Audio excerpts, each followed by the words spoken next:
Kita sebagai anak-anak Tuhan harus, kehidupan kita itu luar biasa, bukan hanya saat kita menerima berkat. Saat kita mengalami hal-hal yang menyenangkan, baru kita mengatakan luar biasa. Apapun di dalam kehidupan kita, kita harus mengatakan bahwa hidup kita itu luar biasa. Karena hidup kita itu dijamin oleh Tuhan. Dan jaminan yang dari surga itu tidak bisa kita meragukan. Kita baca tema bulan ini ya di dalam kitab Wahyu 3 ayat yang ke-20. Kitab Wahyu 3 ayat yang 20 dikatakan di sini, lihat aku berdiri di muka pintu dan mengetuk. Jikalau ada orang yang mendengar suaraku dan membukakan pintu, aku akan masuk mendapatkannya, dan aku makan bersama-sama dengan dia, dan ia bersama-sama dengan aku. Ini disampaikan oleh Yohanes dalam di jemaat Laodikia. Dikatakan di sini, kenapa? Ini adalah firman yang menegur dengan keras untuk jemaat di Laodikia. Karena jemaat Laodikia adalah jemaat yang merasa mereka itu tidak butuh Tuhan, tidak perlu Tuhan. Karena mereka hidupnya sudah makmur. Hidupnya, keuangannya sudah terjamin. Mereka tidak butuh Tuhan. Makanya Tuhan menegurnya dengan keras. Jemaat Laodikia adalah jemaat yang suam-suam kuku, tidak panas dan tidak dingin.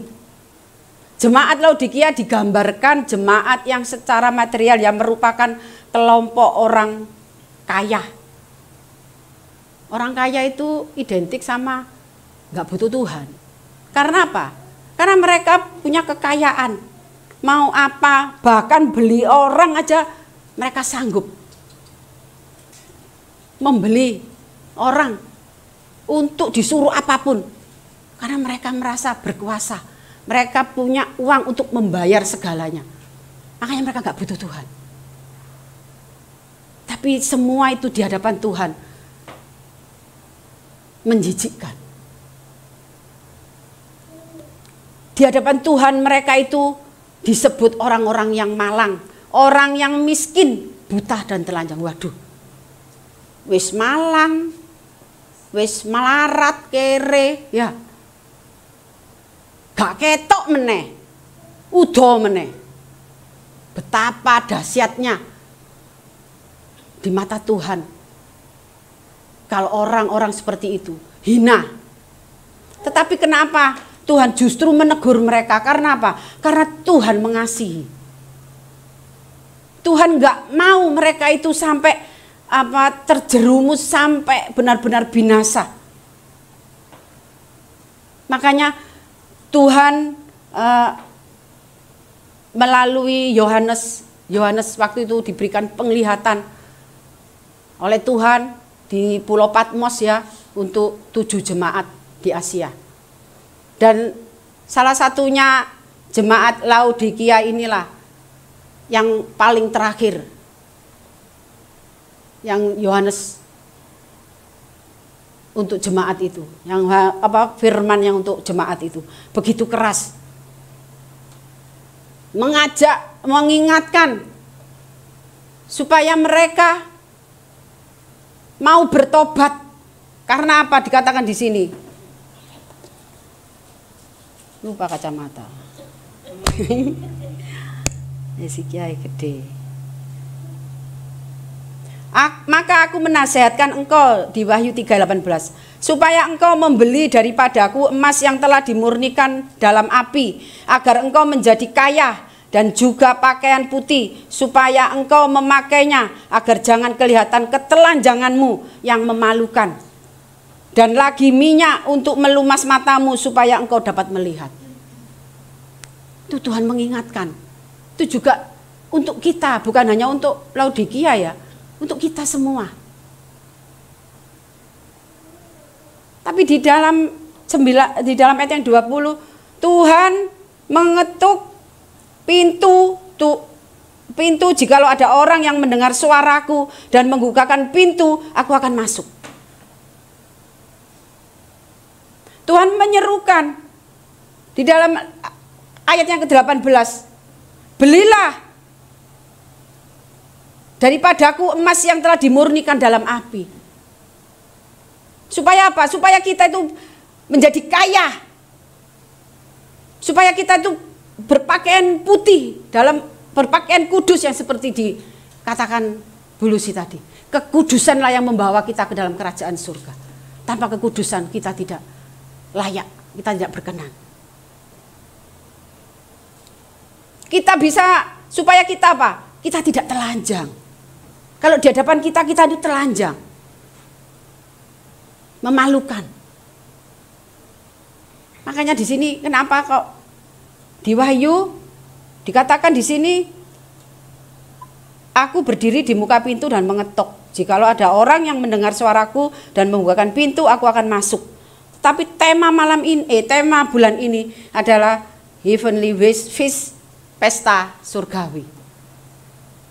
Jong guyu kon ga. Mamai bahasa Inggris diencepi ya apa lah. Aduh. Pesta surgawi, inilah tujuan Tuhan.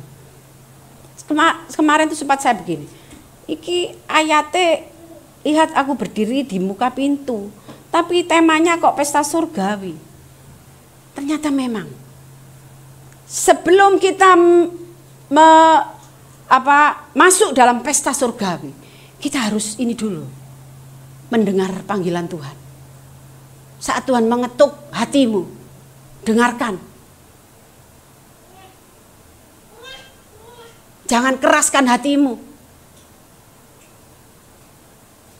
Buka hatimu untuk Tuhan. Biarkan Tuhan izinkan masuk di dalam hidupmu. Menguasai hidupmu, membenahi hidupmu, terutama hatimu dan pikiranmu yang penuh dengan duniawi. Biarkan Tuhan itu sendiri yang akan melepaskan semua keinginan daging itu. Karena tanpa kita melepaskan kedagingan kita, kita tidak bisa hidup dalam kekudusan Tuhan. Kalau kita tidak berpakaian, tidak berjubahkan kekudusan, kita tidak diperkenankan masuk dalam kerajaannya untuk ikut pesta. Pesta perkawinan anak domba. Memang kenapa di surga itu mesti dikatakan pesta? Karena memang kehidupannya hanya untuk menyembah Tuhan, makan bersama-sama Tuhan, memuji Tuhan. Mungkin lompat-lompat diri ya, saya nggak pernah diajak surga sama Tuhan. Jadi itu yang saya baca di Alkitab itu seperti itu ya. Ada sukacita terus sepanjang hari. Nggak ada yang namanya mikir, aduh mana aku bayar listrik rek. Nggak ada, sana nggak ada lampu tapi terang. Aduh aku untuk bayar sekolah anakku, sudah nggak perlu sekolah. Sudah pinter-pinter. Karena orang yang masuk surga, orang-orang yang dipilih, orang-orang yang sudah dikhususkan. Dan melalui semua itu untuk bisa masuk dalam kerajaannya. Enggak gampang, cuman percaya Yesus selesai, enggak. Memang kalau dikatakan siapa yang menerima Yesus dan percaya, mengakui Tuhan Yesus Allah, diselamatkan. Oh enak nek ngono. Tapi proses untuk masuk ke dalam kerajaannya, itu yang berat. Dan itu harus menghancurkan kedagingan kita. Itu harus melepaskan keinginan dunia kita satu persatu. Karena keinginan daging, keinginan dunia itu tidak sama dengan keinginan roh. Roh itu menginginkan apa? Yang baik. Yang selalu dituntut hidup kudus, hidup benar, bukan. Kalau hidup benar pasti hidupnya baik. Tapi kalau orang itu hidupnya baik belum tentu dia itu hidupnya benar di mata Tuhan. Kita inilah yang dibentuk Tuhan. Siapa di sini yang tidak pernah mengalami prosesnya Tuhan? Seneng terus, tapi nanti mintanya selamat. Kita memang bisa seneng sukacita, itu memang diharuskan. Oleh karena itu kita dituntut untuk terus iman kita. Iman percaya kita inilah yang membawa kita ke damai sejahtera. Dalam keadaan apapun, dalam keadaan susah, dalam keadaan sakit, dalam keadaan kekurangan. Dalam keadaan kita mungkin kesulitan. Mungkin kita dibohongi, ditipu. Mungkin kita dalam keadaan nggak ada apa-apa di rumah. Tapi kita harus tetap sukacita. Karena imanlah yang bisa membawa kita penuh dengan sukacita. Dan firman Tuhanlah yang bisa mengubah hati kita yang penuh dengan sakit hati, penuh dengan apalagi nih mau Natalan ya. Wis gerejoe kari nang mall akeh diskon. Gerejoe engko. Padahal itu Tuhan tidak menginginkan semua itu. Makanya di sini orang lau ke dia lau dekia. Waduh sik sorone rek. Mbok koyo nduk kene apa ya? Beratang. Ya, Rajaya gampang ya. Lau ilat Jawa. Melalui firman Tuhan ini di Wahyu 3:20 Tuhan mau kita membuka hati kita untuk Tuhan. Persilakan Tuhan menguasai hati dan hidup kita. Supaya hidup kita itu dibenahi. Pikiran kita dibenahi. Jangan mikirkan hal yang mesu-mesu, mikirkan hal yang tinggi-tinggi yang nggak kejangkau. Kalau aku nanti, waduh kalau aku punya dapat lotre aku, aduh. Itu pikiran-pikiran yang memuaskan kedagingan kita. Tapi kalau kita sudah mengundang Roh Kudus masuk dalam kehidupan kita. Dan kita tinggalkan apa yang menjadi keinginan kita. Kita serahkan semua itu Tuhan yang membentuk kita. Kita akan menjadi dewasa di dalam Tuhan. Kita tidak lagi memikirkan hal-hal yang memuaskan kedagingan kita. Ya kita memang masih perlu ya. Kita masih perlu, kita masih butuh semuanya. Karena kita masih hidup. Tapi Tuhan menjanjikan bahwa Tuhan akan menyertai. Tuhan akan menyediakan apa yang kamu perlukan. Tuhan yang berjanji, Tuhan akan memelihara kehidupanmu. Sekalipun engkau ada di padang gurun tidak ada apa-apa. Tapi Tuhan sanggup menyediakan. Itu janji Tuhan. Asal kita tetap percaya. Kalau kita sudah mulai goncang, makanya ini akhir-akhir mau masuk ke akhir zaman ya. Yang dikatakan Bulusi tadi. Dunia sedang digoncangkan. Sekarang sudah mulai harga-harga naik lagi. Saya ke pasar sudah teriak-teriak semua. Mbak, gula mundak, mbak ini mundak, mbak endok mundak. Karena saya sama orang pasar itu sudah kayak saudara ya. Sudah berapa puluh tahun saya ke pasar cuma satu. Orangnya ya tetap itu. Jadi ya kayak kenal baik gitu. Jadi ya kalau ke pasar itu ya teriak-teriak. Itulah. Tapi kalau kita hidup kita itu hanya mengandalkan. Kayak jemaat Laodikia itu mengandalkan uangnya, mengandalkan apa yang dia miliki. Makanya dia tidak butuh Tuhan. Tetapi kita. Karena Tuhan itu tidak melihat rupa ya. Tuhan itu melihat hati kita. Ada di dalam Yesaya 43 ayat yang keempat. Bukan. 1 Samuel.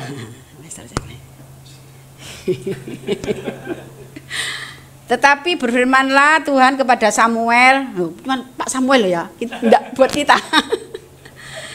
Janganlah pandang parasnya atau perawakan yang tinggi, sebab aku telah menolaknya. Bukan yang dilihat manusia, yang dilihat Allah. Manusia melihat apa yang di depan mata, tetapi Tuhan melihat hati. Itulah. Tuhan nggak melihat kekayaan orang Laodikia ini.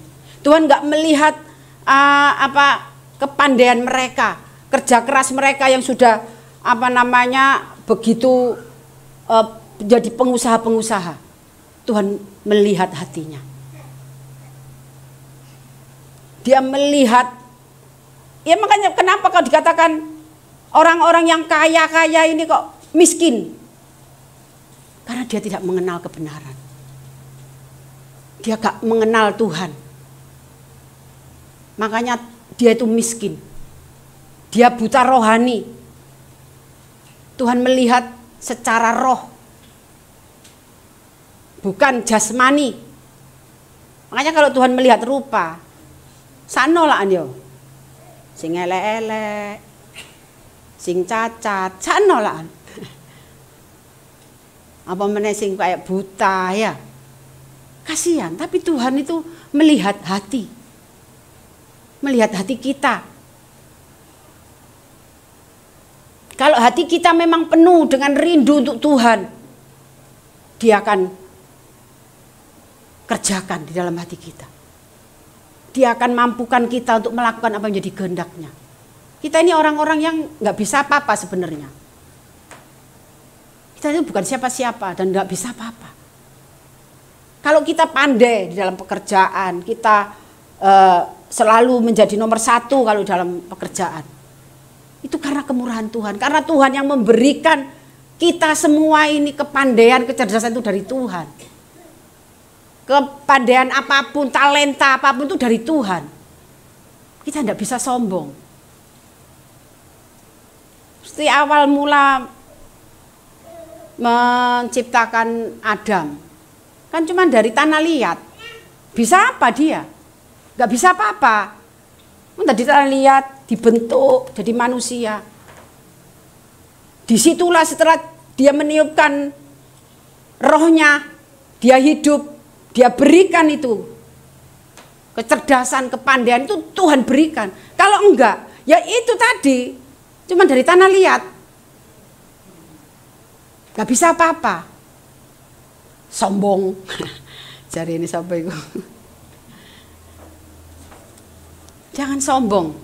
Karena orang-orang Laodikia ini adalah orang-orang yang sombong, orang-orang yang degil hatinya. Seperti Selasa yang pertama, hari Jumat Pledis ya yang pertama, saya menyampaikan firman tentang seorang raja yang mengundang orang-orang ya untuk diundang pesta. Saya menyampaikan itu. Tetapi orang-orang yang sudah diberi undangan, bahkan raja itu menyuruh hamba-hambanya untuk manggil lagi para nono itu. Pesta wis siap, makanan minuman sudah siap, lembu, domba, binatang-binatang piaraan sudah disembelih, semuanya sudah tersedia. Mereka tidak ada yang datang. Alasan, aku lembur, aku seiki, aku repot do omah.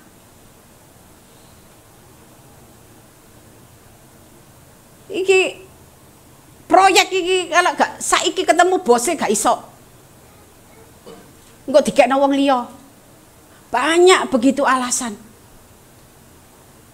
Mereka nggak ada satupun yang datang. Akhirnya raja itu murka karena mereka sebelumnya sudah diberi undangan untuk datang ke pestanya, tapi dia nggak datang. Terus si raja itu menyuruh hambanya tadi ke jalan-jalan raya sana, cari orang-orang yang di jalan raya. Karena kan makanan ini mubazir ya, nggak ada yang makan gitu. Cari aja sana. Mereka datang semua. Ada satu yang datang ke tempat pesta itu tidak pakai pakaian pesta. Kemudian raja itu marah, disuruh nyeret itu si orang yang datang karena pakai pakaian pesta, disuruh buang. Artinya apa?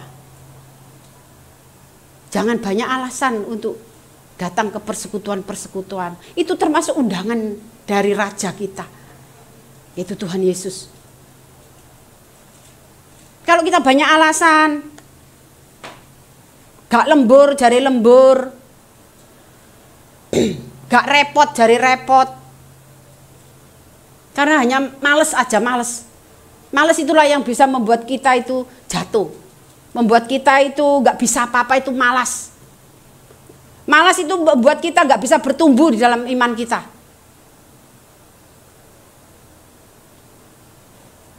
Putuskan itu roh malas itu, roh malas. Putus dalam nama Yesus, patah dalam nama Yesus. Biar gak menguasai hidup kita. Malas itu yang membuat kita miskin. Tuhan sudah menjadikan berkat buat kita. Tapi apa yang di sini, orang yang tidak pakai pakaian pesta itu akan dilemparkan Tuhan, akan dilemparkan Raja itu. Begitu juga dengan kita.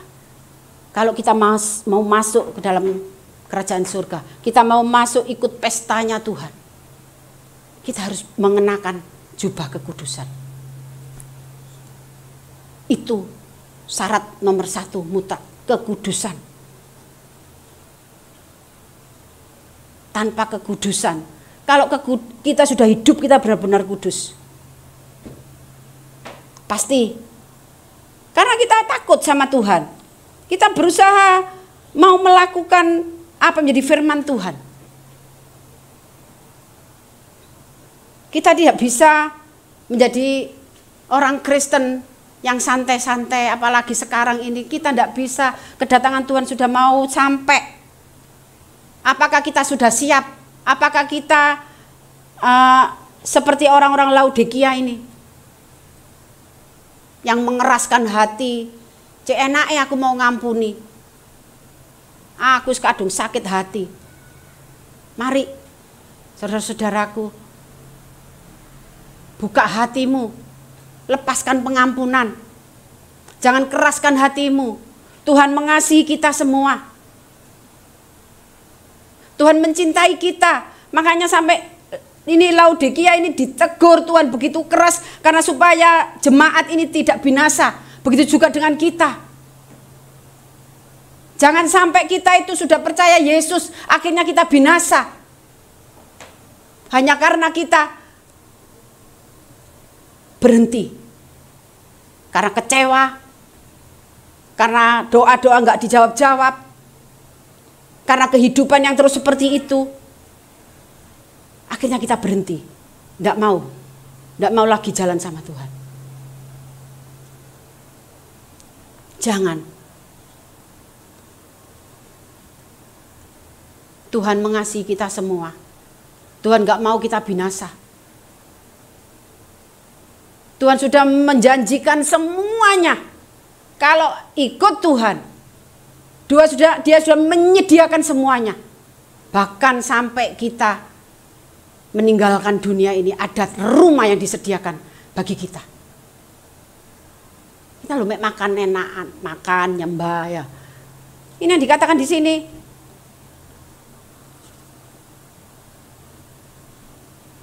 Sebentar. Kenapa Tuhan itu sangat mengasihi umatnya ya? Karena kita itu berharga di matanya. Di dalam Yesaya 43 dikatakan di sini ayat 4, oleh karena engkau berharga di mataku dan mulia, dan aku ini mengasihi engkau. 4a, 4b nggak usah. Kita itu berharga di mata Tuhan. Jangan sia-siakan hidup kita ini. Apa yang sudah Tuhan berikan untuk kita, keselamatan, itu jangan sia-siakan. Saya kemarin sempat sama anak saya ya Brata, setiap Jumat jam 11 lebih dia sudah lari-lari gitu. Alasannya ke rumah temennya apa-apa. Saya diem aja, sejarah gak ngurus ya. Tapi dalam hati ini enggak bisa gitu ya. Namanya juga anak. Akhirnya saya tegur, saya WA. Berat, kamu itu setiap hari Jumat jam segini kok kamu mesti lari-lari, lapo? Nang masjid tak bilang gitu. Ya saya bilang gitu kan, memang dia pacarnya nggak seiman. Jujur aku nggak setuju kalau kamu sampai nikah secara agamai mereka, agamai itu. Saya tegur dia. Saya berani tegur. Saya pikir marah kan, Brata itu temperamen ya. Nggak bisa dikasih tahu, itu nggak bisa. Itu yang namanya orang bebal, nggak bisa kasih tahu. Orang bebal itu seperti itu. Kalau dikasih tahu marah. Tapi itu enggak. Apa sih mah aku nanganu lo iki lo. Kemudian masih datang ke rumah masih ini. Enggak marah. Tadi pagi saya doa, saya tumpangin tangan. Enggak tahu tangan saya ini kayak ada aliran listrik gitu loh. Anget panas di sini tuh. Saya tumpangkan tangan gitu. Dalam nama Yesus, saya percaya. Kita, ayo saudara-saudara kita, keluarga kita yang masih belum diselamatkan sama Tuhan, yang masih dia hidupnya itu masih di luar Tuhan.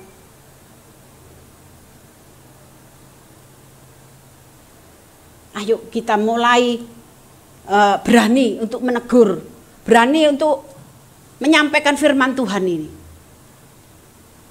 Tapi mungkin anak-anak kita, mungkin adik, mungkin siapa saja, mereka yang sudah memang orang sudah Kristen percaya Tuhan, tapi kemudian dia meninggalkan Tuhan. Terus sampaikan firman Tuhan. Dengan berdoa, percaya dia akan kembali. Saya ingat perjalanan hidup saya ya.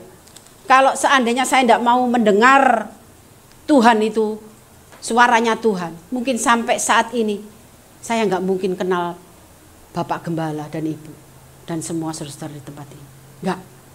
Kalau saya masih mengeraskan hati saya nggak mau bertobat, saya nggak akan pernah berdiri di sini. Tapi Tuhan itu luar biasa. Dengan saya yang orangnya itu keras, orangnya yang selalu, ya itu tadi orang bebal itu, selalu kalau dikasih tahu itu marah dulu. Dulu saya seperti itu.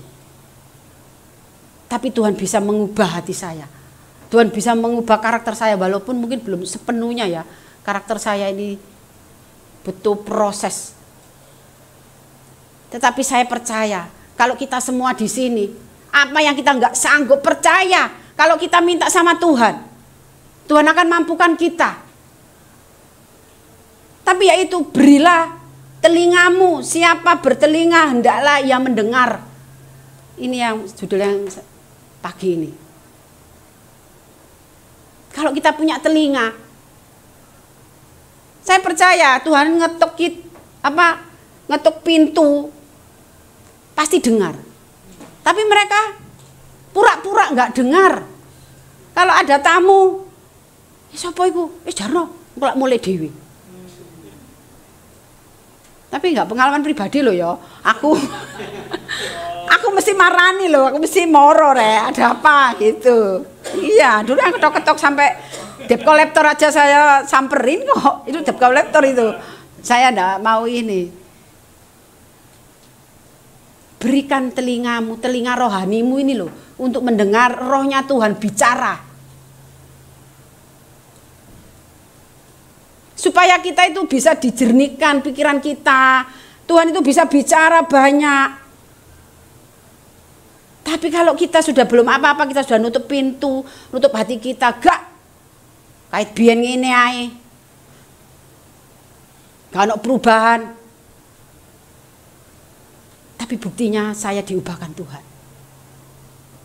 Soalnya tempat sini tidak ada yang tahu siapa saya yang sebenarnya dulu. Makanya saya cari gereja yang seperti itu.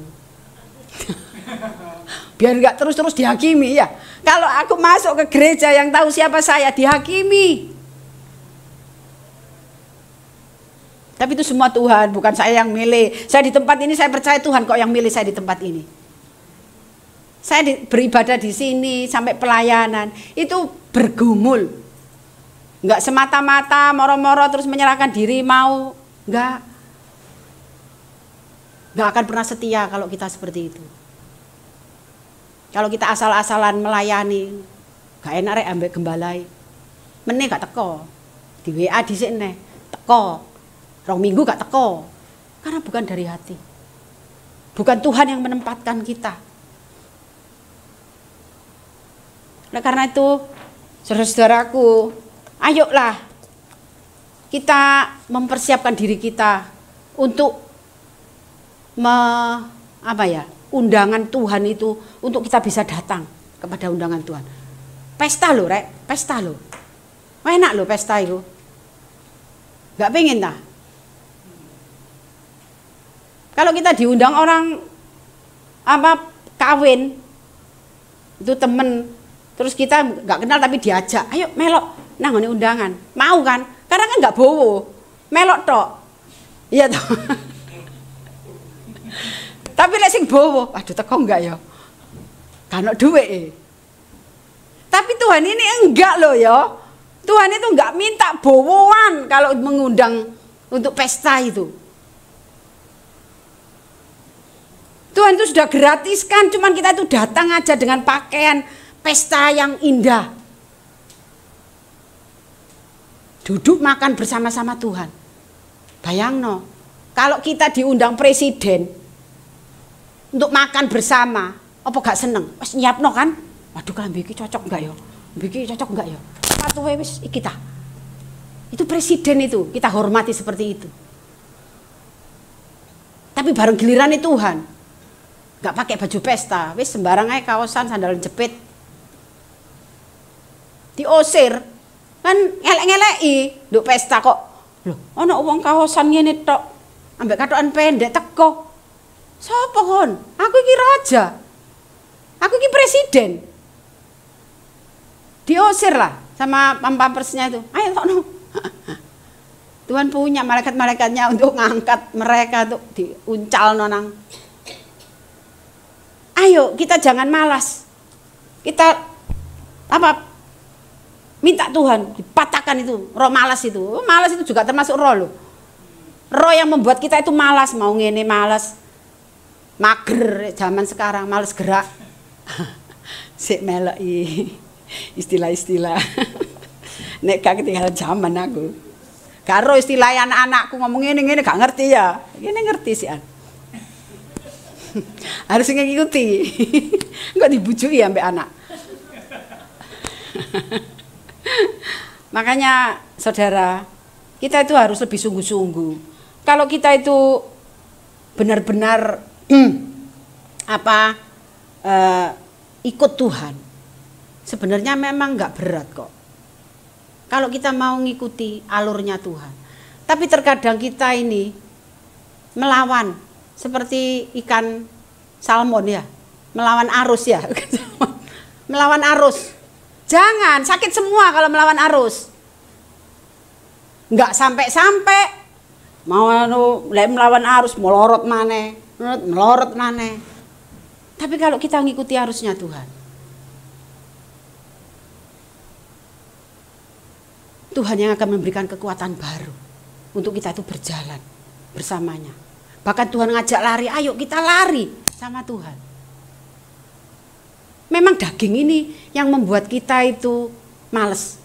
Saya itu kalau mulai pagi bangun jam 4 gitu bangun, ini kepala belum sakit.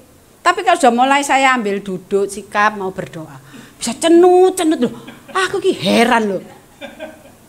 Iya, bisa sampai kayak mumet gitu. Kok aneh ya? Aku ki tak tengking opo aku ki. Saya tahu, iblis tahu kelemahan saya. Waktu setiap kepala saya sakit, ada aja alasan. Wis gak berdoa sih ya Tuhan ya. Nasku ngeluh. Padahal siang sedikit enggak. Tapi saya lawan. Tapi tetap sampai sekarang itu kalau sudah mulai berdoa, mulai sakit. Tapi kalau saat saya mulai naikkan pujian penyembahan, hilang sakit kepala itu. Berarti itu apa? Iblis itu tahu kelemahan kita masing-masing. Di kelemahan itulah iblis itu menyerang kita. Supaya apa? Supaya kita itu enggak dekat sama Tuhan.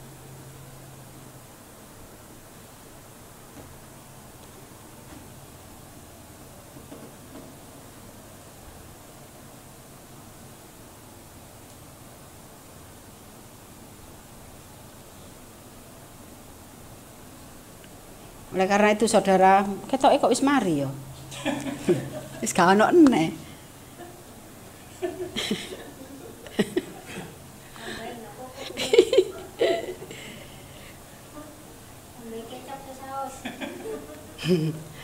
Ya itu ya, kita boleh anu ya. Boleh anu apa jenenge? Jeda ngene ya apa ya. Jok guyu ae.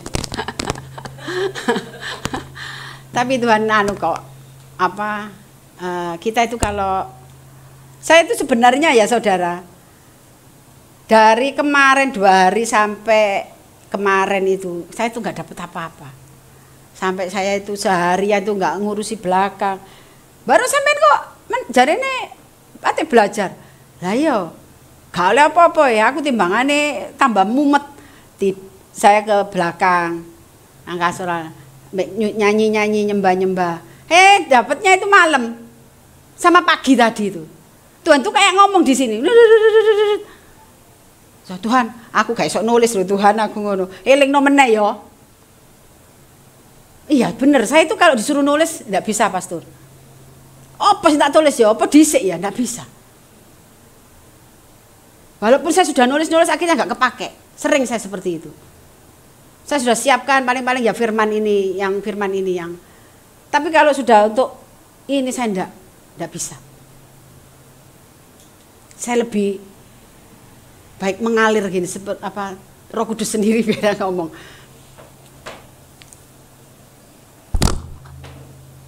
Oleh karena itu setiap kita yang memang pingin ya mau pesta sama Tuhan, benahi hidup mulai saat ini. Lepaskan semua yang ada di dalam hati. Apapun itu. Belajar untuk mengampuni. Karena orang-orang nggak bisa mengampuni, masih marah, masih sakit hati. Kayak rupane ku lho. Ono ae. Ngene, gak ngereken aku. Loh padahal mungkin orang itu nggak tahu kalau ada kita. Karena itu pengalaman saya sendiri. Loh iya, lagi pengalamanku Pak. Ada aja gitu loh. Karena saya belum bisa mengampuni. Tadi nguping, ono wong ngomong nguping. Gitu. Selalu menghakimi. Padahal kalau sudah beres, sudah damai, enggak loh. Masih ada gak ngereken, mlebu metu gak ngereken. Ya gak ada pikiran seperti itu. Makanya harus mengampuni dan lepaskan. Jangan mengampuni tok. Nek mengampuni tok, mari ngono eling meneh. Mangkel meneh. Kalau sudah mengampuni lepaskan semua itu. Wis gak ada sakit hati lagi. Belajar mengasihi orang yang membenci kita. Dan hiduplah dalam kekudusan Tuhan. Supaya pada akhirnya kita itu menerima jubah kekudusan. Untuk dipersilakan masuk. Silakan Pastor Samuel, Pak Samuel. Bulusi, waduh seneng ya. Saya bayangin itu pesta di surga. Itu seneng loh saudara. Kalau sampai kita kancrit ya apa? Semua pada diangkat nanti pada akhirnya ada pengangkatan. Terus kita masih ada, masih hidup dan kita nggak katut, kancrit. Betapa, bagaimana kita merasakan? Lihat. Mungkin keluarga kita sebagian ada yang sudah terangkat, semua teman-teman dan kita sendirian. Mungkin rasa takut itu menguasai hidup kita. Jangan sampai kita seperti itu. Lepaskan kesombongan itu jangan ada dalam kehidupan kita. Tuhan paling benci kesombongan. Karena kesombongan itu yang membuat kita itu akan terjerumus. Kita akan gak mengenal kasih Bapa karena sombong. Diilingno gak mau. Sombong, aku iso. Janganlah kita seperti jemaat Laodikia. Tapi kita menjadi pengantin-pengantinnya Tuhan. Kalau kita menjadi pengantinnya Tuhan, pasti kita ada di kerajaannya. Kalau kita menjadi mempelainya Tuhan, kita pasti di dalam kerajaannya. Oleh karena itu kita masih diberikan kita itu kesempatan untuk hidup, untuk bisa melayani Tuhan, untuk bisa memberitakan firman Tuhan ini, agar orang yang belum mengenal kasih Tuhan, Tuhan mau itu banyak manusia itu diselamatkan. Dan kita inilah, katanya Bu Lucy, agennya Tuhan yang harus nyebar. Kalau agennya aja males, gak mau promosi kerajaan surga, gak payu, nanti Tuhan nuntut. Makanya ayo kita sama-sama saling mendukung doa, saling memberikan menguatkan satu sama lain. Apapun pergumulan kita, apapun masalah kita, biar kita tetap bersama Tuhan. Kita saling berdoa. Itu yang memberikan kita kuat. Karena ada kasih yang kita rasakan. Saya percaya saat kita mengasihi, itu kasih yang dari Tuhan. Kasih kalau dari Tuhan itu bisa mentransfer pada seseorang. Orang itu akan merasakan kasih Tuhan itu. Makanya jangan dengan kasih yang dari dirimu sendiri. Gak bisa. Biarlah kasih yang memenuhi hidup kita itu kasih yang dari Bapa. Sehingga kita sanggup mengasihi orang-orang. Dan orang-orang itu merasakan kasih Bapa juga. Seperti Tuhan Yesus mengasihi kita. Kita merasakan kasih Tuhan itu. Karena semua datang dari Bapa. Jangan dari kekuatan kita. Jangan dari usaha kita. Gak akan pernah mampu. Karena kita ini hanya daging. Gak mampu. Roh yang harus kuat. Roh inilah yang dituntut.